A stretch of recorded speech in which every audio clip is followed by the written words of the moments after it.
안녕하세요. 대단히 반갑습니다. 글 읽는 잔영TV 이종수입니다. 이번 시간은 1228번째 시간으로 빈이 사랑한 천재들이라는 글을 읽어드리겠습니다.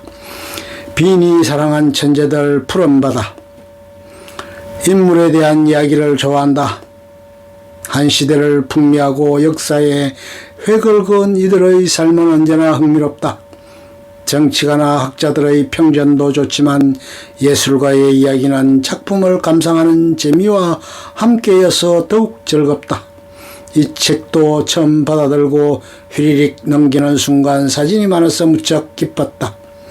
매 장마다 그림이 한 컷 이상 보인다. 특히 앞부분을 장식한 크림티의 작품들은 말할 것도 없고 예술가들의 친필, 서신, 생가, 초상화, 무덤의 비석까지 볼거리가 풍성하다.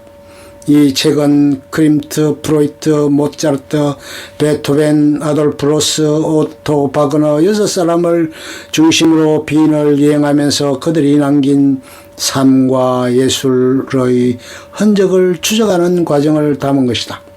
17세기 오스트리아의 빈으로 고고, 당시의 합스부르크 왕가는 예술을 장려했다. 특히 마리아 테레지아 여제는 정책적으로 빈을 음악의 수도로 키웠다. 권력층의 정치적 업무가 개입되었다는 사실은 접어두고 빈이 유럽 예술의 도시로 자리매김한 것만 기억하자. 유럽의 음악가와 예술가들은 마음껏 예술 활동을 할 수 있다는 기대감으로 빈에 모여들었고 경쟁과 자극을 통해 예술 세계를 살찌웠다. 위대한 예술의 창조는 주류에 역행하고 역류하고 유행에 역행한다. 예술가들은 왕과 귀족의 사랑을 받았으며 지식인으로서 합당한 대우를 받았다. 주류에 편성하는 시대가 원하는 것에 적절히 타협하였다면 일생 동안 부와 명예를 보장받을 수도 있었다. 그러나 현실에 안주하지 않고 새로운 예술 세계를 창조함으로써 미래를 위한 선각자의 길을 걷는다. 크림트는 자신의 작품이 빈 사회를 뒤흔들어 놓았을 때도 결코 자신의 작품을 해설하거나 변호하는 일이 없었다. 나는 화가지 비평가가 아니다 라는 말로 자신의 길을 걸어갔을 뿐이다. 프로이트도 성욕을 중심으로 하는 이론으로 인해 직업적 정신적으로 좌절했던 시기가 있었지만 고립 속에서 더욱 연구열을 불태웠다.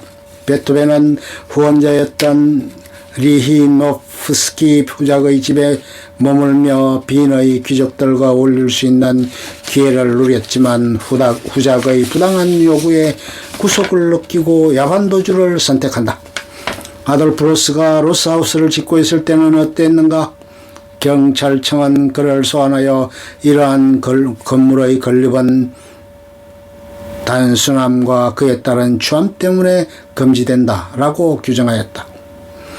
그러나 로스는 설계도대로 밀어붙였고 최소한의 장식으로 타협점을 찾는다. 오토 바그너가 위대한 건축가로 추앙받는 이유는 만년의 작품 때문이다. 상류사회 출신으로 기득층의 중심에 있었지만 50세가 넘은 나이에 주류를 거부하고 끊임없이 실험적이고도 새로운 작품을 선보였다. 아돌프 로스가 장식은 범죄라고 주장하며 주류들과 정면으로 충돌을 빚은 반면 오토 바그너는 점진적으로 발전하는 모습을 보였다. 천재 예술가가 만났을 때 크림트와 오토 바그너는 화가와 건축가로 만나 21세의 나이 차이에도 불구하고 절친한 친구가 된다. 분리파에 소속되었던 두 사람은 당시 왕실과 귀족이 중심이었던 예술을 대중화시키기 위해 노력했다. 크림트의 경우 전시회 때 노동자 계층에게는 파격적으로 입장료를 받지 않았다. 그리고 당시에는 전시회 때 바닥에서부터 천장까지 빽빽하게 그림을 전시하였는데 하나씩 눈높이에 맞춰 걸자는 아이디어를 냈다. 크림트의 생각은 적중했고 오늘날 우리는 오히려 빽빽한 전시관의 모습을 상상조차 할 수 없다. 바그너는 도시철도 시스템을 건설할 때 대중을 위한 단순하고 효율적인 설계에 중점을 두었으며 당시 서민들에게 익숙지 않았던 공공기관을 건축할 때도 서민의 입장에서 생각하고 이를 설계에 반영하고자 노력했다. 경쟁자로 만난 모차르트와 샬리에르는 당대 가장 대중적인 작곡가였고 정치, 종교 권력이 선호하는 음악을 선보였다. 명예와 부를 모두 가졌으면 말할 것도 없다. 그러나 모차르트는 만년의 경제적 궁핍함이 극에 달한다. 지인들에게 돈을 구걸하는 비굴한 편지를 써야 했지만 그의 손으로 가장 아름다운 곡을 만들었다.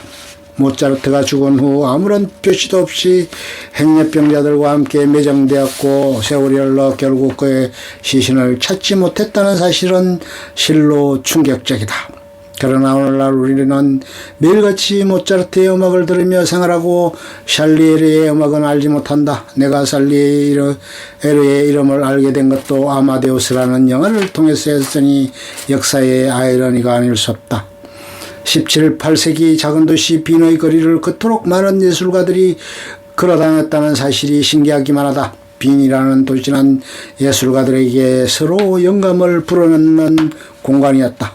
서로 예술에 대하여 토론하고 때론 격렬한 논쟁을 벌였으리라.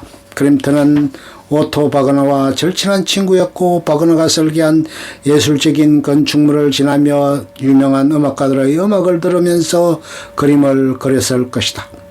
프로이트는 그림을 수집하고 감상하는 것을 즐겼다고 한다. 6살 모차르트는 첫 음악 여행 때 빈에서 마리 앙뚜아네트를 만났고 베토벤이 모차르트를 찾아갔을 때 언젠가는 세상에 그의 명성이 자자할 것이다 라는 격려를 받았다. 베토벤이 유명한 음악가가 되어 있었을 때 문명이었던 슈베르트가 죽은 후 베토벤의 옆에 묻어달라고 소원을 빌었다고 한다. 빈에서 활동한 많은 예술가들 중 위에 6사람을 꼽은 이유 중에는 그들의 작품이 서구 세계에 국한되지 않고 한국인의 생활에도 깊숙이 영향을 끼치고 있는 사람인가 하는 것을 고려하였다고 한다. 17, 8세기 오스트리아 빈 그리고 현대를 사는 우리를 돌아보자. 시 공간을 초월하여 그 시대를 살았던 많은 예술가들로부터 정치, 문화, 예술 등 모든 분야에서 영향을 받고 있다. 달력에서 그림대의 그림을 감상하고 매일같이 모차르트 음악을 들으며 프로이트의 이론에 대해 이야기하고 아돌프 로스와 오토 바그너의 건축물 속에 산다. 당시에 빈 사람들은 예술가들을 품을 자격이 없었지만 빈은 예술가들을 사랑했다. 예술가들이 각자 절정의 작품들을 쏟아낼 수 있도록 영감을 주었으니 말이다. 빈을 여행하면서 예술가들의 흔적을 따라갔던 과정들, 몇 번 버스를 탔다든지 혹은 지하철을 타고 이동했던 모습이 너무나 상세하게 설명되어 있어서 마치 빈의 거리를 걷고 있는 듯 사실적인 여행이었다. 어울리지 않을 듯 했던 6명의 예술가들을 빈이라는 공간적인 시각으로 조명하여 조화롭게 엮어나간 독특한 관점이 돋보였던 책이다. 끝. 좋으면 좋아요, 구독, 알림 설정 눌러주세요. 감사합니다.